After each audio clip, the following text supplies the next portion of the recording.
The Republic ship landed gently on the landing platform in Coruscant, bringing with it not only the rescued Supreme Chancellor, but also two of the most valiant heroes of the Clone Wars. Anakin Skywalker descended down the ramp under the admiring gazes of a small committee awaiting them, composed of senators, members of the Jedi Council, and Republic officers. The air was charged with expectation and relief, as the rescue mission had been successful against all odds. Mace Windu remained at the Chancellor's side, his rigid posture demonstrating the seriousness with which he viewed that delicate political moment. Anakin greeted those present with a tired but genuine smile, his attention divided between the formal congratulations and the search for a specific face among the crowd. Bail Organa approached him with words of gratitude for the courage demonstrated. Speaking about how the Republic was indebted to the Jedi for yet another heroic feat, the young Jedi Knight responded mechanically, his blue eyes constantly scanning the surroundings of the platform while maintaining a courteous conversation with the senator from Alderaan. It was then that he saw her, standing out among the senatorial assistants with her characteristic elegance and a gleam in her eyes that made Anakin's heart race. Padme Amidala was there, and even the distance couldn't hide the emotion stamped on her face at seeing him safe and sound. Anakin excused himself from Bail with a quick bow, his legs moving almost by their own will in the direction of the senator from Naboo. Protocol and appearances were momentarily forgotten as he walked determinedly in her direction, ignoring the curious looks that began to turn toward them. The encounter was brief but intense, with Padme discreetly holding Anakin's hands while words came from her lips in an emotional whisper that he could barely process. She was pregnant, carrying within her a new life that was the fruit of the forbidden love they had shared since that secret wedding in Naboo. Anakin felt the world around him disappear for an instant, happiness flooding every fiber of his being as he absorbed that revelation. His fingers squeezed hers with tenderness, and he had to restrain himself from embracing her right there, in front of everyone, revealing to the entire universe what they had kept hidden for so long.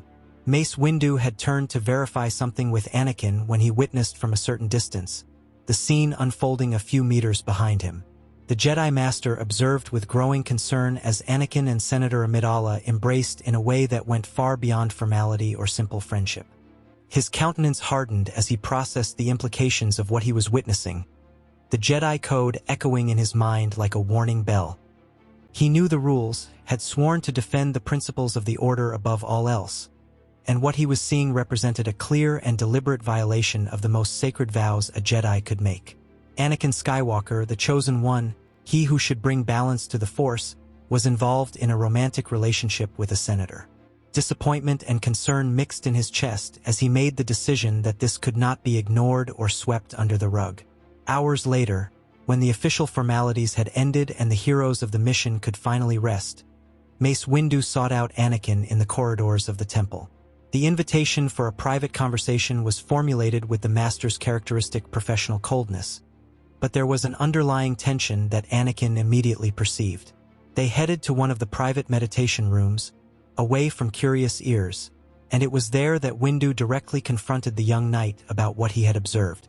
Anakin felt his blood freeze in his veins when he realized his secret had been discovered, but something inside him refused to lie or try to hide the truth. He confirmed everything, the words coming out with a mixture of defiance and vulnerability, explaining that he had married Padme in Naboo and that now she was expecting his child. He tried to make Windu understand that love had not made him less of a Jedi, that he was still capable of fulfilling his duty, but saw in the Master's eyes a condemnation already formed. Mace Windu listened to everything in sepulchral silence before pronouncing the words that would change everything. This would be brought before the Jedi Council, and Anakin would be judged for his actions. The trial took place the following morning, in the circular chamber of the High Council, with all the Masters present forming a semicircle around Anakin. Yoda was in his elevated seat, eyes closed in deep contemplation while Mace Windu presented the evidence and Anakin himself confirmed his transgression again. Obi-Wan Kenobi remained silent, the pain evident on his face as he listened to his former Padawan admit to having broken the most fundamental vows of the Order. Plo Koon tried to argue that perhaps there was a way to resolve this without drastic measures, reminding them of Anakin's contributions to the Republic and to the Jedi. Ki-Adi-Mundi, however, was inflexible in affirming that the code existed for important reasons and that exceptions could not be made, no matter who the transgressor was. The discussion extended for hours, voices rising and arguments being presented from all sides. But in the end, the decision was made by majority.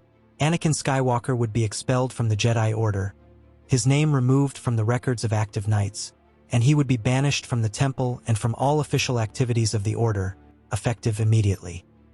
Anakin remained motionless in the center of the council chamber, unable to fully process what he had just heard.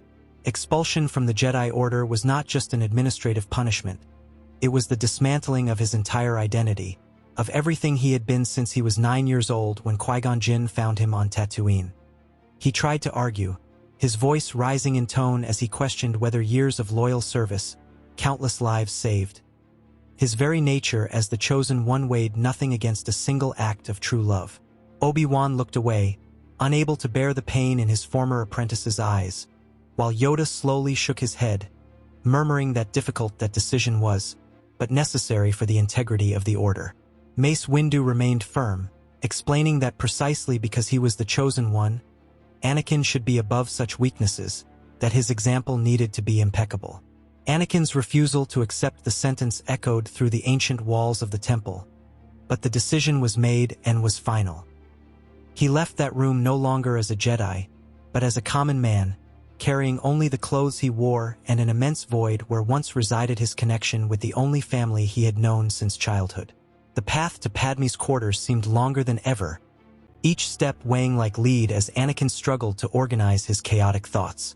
When she opened the door and saw the expression on his face, no words were necessary for her to understand that something terrible had happened. He let himself fall into her arms, finally allowing the repressed emotions to surface as he told her everything that had transpired since Mace Windu had confronted him.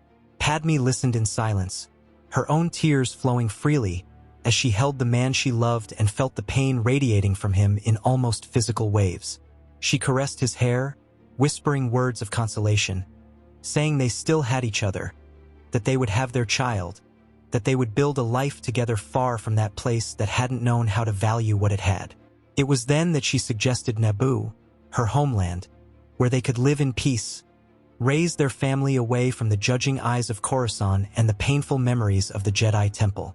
Anakin clung to that hope like a castaway to a piece of wood, agreeing that perhaps a new beginning was exactly what they needed, even if it meant abandoning everything he knew. The following morning, still processing the emotional roller coaster of the last 24 hours, Anakin received an unexpected summons from Supreme Chancellor Palpatine. The leader of the Republic had learned of the events through his numerous information channels and wished to speak personally with the one he considered one of the greatest heroes of the war.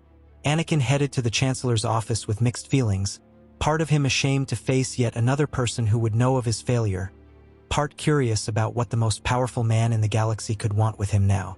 Palpatine received him with warm sympathy, offering him a chair and expressing his indignation with the treatment received by the young man. With carefully chosen words, he began to weave a narrative about how the Jedi had become rigid and disconnected from reality, trapped in ancient dogmas that no longer served the greater good of the galaxy. He deeply lamented that a hero like Anakin had been discarded so easily, as if his contributions meant nothing.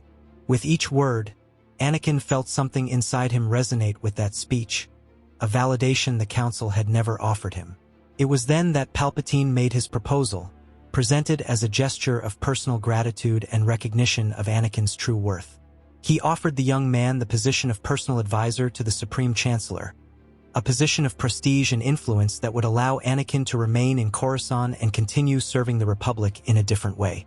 The offer came accompanied by access to the highest circles of political power and the opportunity to really make a difference in the decisions that shaped the destiny of trillions of beings. Anakin hesitated only for a moment before accepting, seeing in this not just a financial and professional lifeline, but also a way to prove his worth, to demonstrate that he was still important and necessary. Palpatine smiled with satisfaction as they shook hands, sealing an agreement that would change the course of galactic history in ways that neither of them could completely foresee at that moment. Anakin left that meeting with a new purpose, even if that purpose came accompanied by a seed of resentment that was beginning to sprout in his heart. When Anakin shared the news with Padme that night, she reacted with genuine but cautious happiness. She was pleased that he had found a new direction so quickly, that they wouldn't need to flee immediately to Naboo as refugees without prospects. However, something in the way he described Palpatine and the offer made a distant alarm sound in her experienced mind as a senator. She knew the power games that unfolded in the Senate corridors, knew that favors from politicians rarely came without implicit conditions or expectations. The news that Anakin Skywalker had been appointed personal advisor to the Supreme Chancellor spread quickly through the corridors of power in Coruscant, inevitably reaching the ears of the Jedi Council. The reaction was one of generalized discomfort and deep concern, especially from Mace Windu, who saw in this a dangerous political move by Palpatine. Yoda convened a special meeting to discuss the implications of that development, observing that suspicious it was for the Chancellor to so quickly welcome someone the Order had rejected. Ki-Adi-Mundi suggested they try to intervene somehow, but Plo Koon correctly pointed out that they had no authority over someone who was no longer a Jedi. Obi-Wan Kenobi asked permission to speak with Anakin, hoping there was still some remnant of the old trust between them that could be used to warn him about the dangers of that path. The council agreed, and Obi-Wan sought out his former Padawan in the following days, finding him in the Chancellor's offices. The conversation was tense and painful, with Obi-Wan trying to express his concerns and Anakin responding with a coldness that cut the Jedi Master to the core, making it clear that the resentment over the expulsion was still fresh and bleeding, and that advice from the Jedi was no longer welcome in his life. Palpatine observed Anakin with calculating eyes as the months passed, carefully studying each reaction, each word, each gesture of frustration that his new advisor demonstrated. This timeline presented both opportunities and challenges for the Dark Lord disguised as a benevolent statesman. On one hand, he had Anakin at his side much earlier than in the original sequence of events, without the constant interference of the Jedi Council or the moderating influence of Obi-Wan. On the other hand, the prophetic dreams about Padme's death that would serve as the perfect trigger for Anakin's fall had never manifested. The young man seemed genuinely happy with his wife's pregnancy, without the paralyzing terror that would have made his manipulation so much simpler. Sidious needed to adapt his strategy, and decided to focus exclusively on Anakin's growing resentment against the Jedi Council. Each meeting between them was carefully orchestrated to feed that anger, to transform the pain of rejection into something darker and more usable. Palpatine spoke constantly about how the Jedi had become arrogant, about how they failed to recognize Anakin's true worth, about how the Order was more concerned with ancient rules than with doing what was right. The months dragged on as Palpatine wove his web ever tighter around Anakin, carefully feeding the flames of resentment and anger. He shared stories about ancient Jedi injustices, about how the Order had repeatedly failed at crucial moments in galactic history because of its dogmatic rigidity. Anakin absorbed all of this like a sponge, each word resonating with his own painful experiences of rejection and misunderstanding. The young man began to develop a distorted view of events, convincing himself that the Jedi were hypocrites who preached compassion but didn't practice it. A dangerous feeling began to grow within him, a burning desire to prove that the Council was wrong, to demonstrate that they were the ones who had lost something valuable by expelling him. Palpatine observed this process with barely disguised satisfaction, knowing he was shaping the perfect weapon against the Jedi. However, the crucial element that would transform Anakin from a resent-filled ally into a true servant of the dark side was still missing, and without the fear of losing Padme, Sidious would need to find another lever to complete the transformation. Palpatine's final strategy began to take shape when he realized that subtle approaches would not be enough this time. Anakin was too good at his core, too virtuous despite all the accumulated anger and resentment. Without the visceral terror of losing Padme to guide him to despair, without the violent confrontation with Mace Windu to push him beyond the point of no return, the young man remained firmly anchored to the light side, just wounded and irritated, but not corrupted. Sidious knew he needed Order 66 to consolidate his power and eliminate the Jedi threat once and for all, but for that he needed Anakin completely on his side. He began to prepare the ground for a revelation that would be extremely risky, but that could be the only way to force Anakin to make a definitive choice. For weeks, he intensified his speeches against the Jedi, planting increasingly poisonous seeds, testing how far he could push Anakin before the young man began to question his motivations. When he finally felt the moment was ripe, that he had created sufficient division between Anakin and his former companions, Palpatine decided to lay all his cards on the table and reveal his true identity. The revelation happened on a quiet night in the Chancellor's private office, when only the two of them were present. Palpatine began with an apparently casual conversation about power and its uses, about how the Jedi artificially limited their potential out of fear of the dark side. Anakin participated in the discussion with the cynicism he had developed over the months, agreeing that the Order was excessively restrictive in its doctrines. It was then that Palpatine paused, looked deeply into Anakin's eyes and pronounced the words that would change everything. He was Darth Sidious, the Dark Lord of the Sith that the Jedi had been searching for years, and he was offering Anakin the opportunity to become his apprentice and learn powers beyond anything the Jedi Order could teach. Anakin's initial shock was almost physical, his body stiffening as he processed that impossible confession. The man who had welcomed him, who had been kind when all others rejected him, was the very enemy they had been fighting during the entire war. Palpatine continued speaking, his hypnotic voice offering unlimited power, revenge against those who had hurt him, the ability to protect Padme and his child from any threat. Anakin felt himself split in half, pulled in opposite directions by equally powerful forces. Anakin made his decision in a fraction of a second that seemed to extend for an eternity. When Palpatine finally finished his seductive speech and extended his hand expecting acceptance, he was met not with a handshake but with cold words of arrest. Anakin declared that Darth Sidious was under arrest in the name of the Republic and the Jedi, his hand moving to where his lightsaber used to be before remembering he no longer possessed it. Palpatine showed genuine surprise for a brief moment before his mask of kindness fell completely, revealing the cold and calculating face of the Sith Lord. He made one last attempt at seduction, again offering the secrets to save those Anakin loved, to become more powerful than any Jedi had ever dreamed. His voice carried the Force in subtle ways, trying to find the cracks in Anakin's determination and exploit them. But the young man remained firm, thinking of Padme healthy and happy, without prophetic dreams to haunt him, without the fear of loss to corrupt his judgment. He demanded that Sidious surrender peacefully, that he face justice for the crimes committed against the galaxy, but already knew this would not happen without a fight. Darth Sidious moved with a speed that defied the eyes, pulling his twin lightsabers from the folds of his robes as he leaped over the table that separated them. Anakin reacted by pure instinct, using the Force to pull his saber, activating it just in time to block the first murderous blow. Sidious's red blade met the blue one with a crack of energy that made the surrounding air vibrate, and thus began one of the fiercest duels those ancient corridors had ever witnessed. Anakin retreated defensively, still adjusting to the unfamiliar saber and to the fighting style completely different from anything he had ever faced.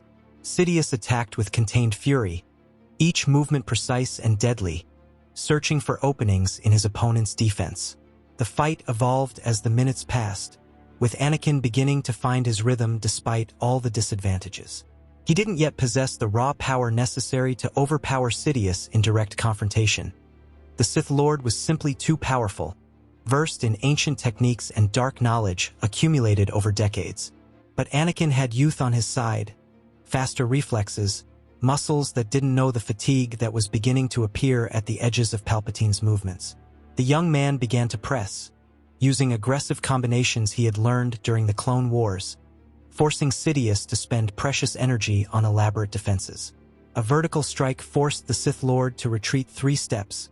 Another horizontal one almost found its target before being deflected at the last possible second. Anakin felt the Force flowing through him in ways he hadn't experienced since before his expulsion, as if this confrontation had reawakened something dormant within him. He spun, attacked, blocked and counterattacked in a fluid sequence that pushed Sidious increasingly closer to the large windows that dominated the Coruscant horizon. It was during a particularly fierce exchange of blows that Anakin saw his opportunity and seized it without hesitation. Sidious had overcommit to a powerful attack, leaving himself slightly unbalanced when Anakin blocked the blow in an unexpected way. The young man extended his free hand, channeling the Force with an intensity born of desperation and determination, and pulled with all the strength he could muster. The red lightsaber flew from Palpatine's hands, spinning through the air before exiting through the broken window and disappearing into the Coruscant night. For a brief moment, both combatants stood motionless, the significance of that development becoming clear to both simultaneously. Sidious no longer had his main weapon, and Anakin had the advantage for the first time since the duel had begun. The Sith Lord retreated a few more steps, his yellow eyes gleaming with a mixture of rage and cold calculation as he reassessed the situation. Anakin advanced cautiously, the blue saber pointed firmly at his opponent, again demanding surrender even knowing it was a vain hope. Sidious's response came in the form of blue rays of pure energy that poured from his fingertips with devastating force. Anakin raised his saber defensively, the blade capturing the lightning and deflecting it, but the raw force behind the attack pushed him back inexorably. He screamed with effort, his muscles trembling under the tension, as he tried not only to defend himself but to advance against that deluge of dark side power. Inch by inch, painful step by painful step, Anakin forced his way towards Sidious, the vibrating saber in his hands almost burning from deflecting so much energy. Palpatine increased the intensity of the lightning, his face contorting into a grimace of effort and fury, but Anakin continued advancing, fueled by everything he fought to protect. Padme, his unborn child, the justice the Jedi had failed to bring, the proof that the Council was wrong about him. Finally, when they were only a few meters apart, something inside Sidious began to give under the constant pressure. His skin began to deform, wrinkling and decaying as the very dark power he invoked turned against him under the relentless pressure. The lightning finally ceased when Palpatine collapsed, his form shrinking as he fell to his knees and then stretched out on the floor, unconscious. Anakin remained on guard for several seconds, barely able to believe it had really ended, that he had won where so many others had failed. Sidious's body still breathed, the deformation caused by his own lightning having taken its toll but not having killed him. With hands trembling from exhaustion and adrenaline, Anakin recovered his communicator and established contact with Mace Windu, who responded after a few signals, his voice showing surprise at hearing whose call it was. Anakin spoke quickly, his words coming out in a torrent as he explained that Supreme Chancellor Palpatine was actually Darth Sidious, that they had fought, that the Sith Lord was now unconscious in his office. He could hear the skepticism in Windu's voice, but also the growing urgency as the Jedi Master promised to arrive immediately with reinforcements. Anakin disconnected and let himself fall heavily into a nearby chair, keeping his eyes fixed on Sidious's fallen body, barely able to process everything that had happened. Mace Windu arrived minutes later, finding a scene that confirmed the impossible. The Supreme Chancellor, now clearly identifiable as a dark side user by the visible deformations on his face, lay unconscious on the floor while Anakin stood guard over him. The young man told everything, from Palpatine's revelation to the duel, his words carrying the conviction of one who lived every second of that impossible truth. Windu examined the area, observed the damage caused by the fight, felt the remnants of dark power still hovering in the air like toxic smoke. He looked at Anakin with a complex expression, a mixture of shock, reluctant respect, and something that could have been the beginning of an apology. The Jedi Master finally spoke, his grave voice acknowledging that Anakin had done something extraordinary, that he had discovered and neutralized the greatest threat the Republic had faced in 1,000 years. Sidious was taken under heavy custody, sedated and chained with devices that blocked the use of the Force, destined to face trial for the countless crimes committed over decades of manipulation in the shadows. Anakin watched as the body was removed, feeling an immense weight finally being lifted from his shoulders, but also an exhaustion that went far beyond the physical. The trial of Darth Sidious before the Galactic Senate was an unprecedented event that shook the foundations of the Republic. The evidence presented by the Jedi was incontestable, documents recovered from secret hideouts revealing decades of manipulation, Sidious's own dark presence being testimony to his nature. Anakin Skywalker was called to testify, telling his story before thousands of astonished senators. His credibility increased by the fact that it was he who had captured the Sith Lord when the entire Jedi Order had failed in that mission. The conviction was unanimous and swift, with Sidious being sentenced to life imprisonment in a maximum security facility specially built to contain him, far from any possibility of escape or influence. The war against the Separatists crumbled without its secret leadership, peace agreements being quickly negotiated now that the manipulating hand behind the conflict had been removed. And at the center of it all stood Anakin, the young man the Jedi Council had expelled, proving himself as the true chosen one by bringing balance to the Force in a way that no one had foreseen. Yoda convened a special meeting of the Council, and for the first time in its long history, the Order publicly acknowledged having made an error in judgment. Anakin was invited to return not just as a Jedi Knight, but as a Master and member of the High Council, a very rare honor for someone so young, and a process of reevaluation of the rules about attachment and marriage was initiated, recognizing that perhaps love was not the weakness they had always believed it to be, but rather a force that could strengthen instead of corrupt when embraced with wisdom and balance.